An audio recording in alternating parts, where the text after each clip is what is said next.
Hello guys, in this video I am going to show you how to check the opening hours of the closest Zara store that you would like to purchase in.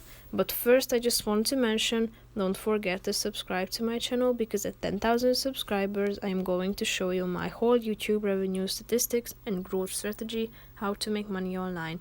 So let's jump into it. First of all, open the application on your phone, then tap on the store mode icon that you can find in the upper right corner of the screen.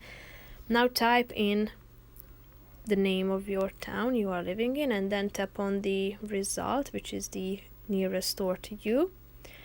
Now tap on the this icon that you can find in the upper right corner of the screen and then tap on view details. Click on see opening times, and now the opening times for the next few days are available to you. So that's pretty much it for this video. I hope you found it helpful. If you did, consider subscribing and see you in the next video. Bye bye.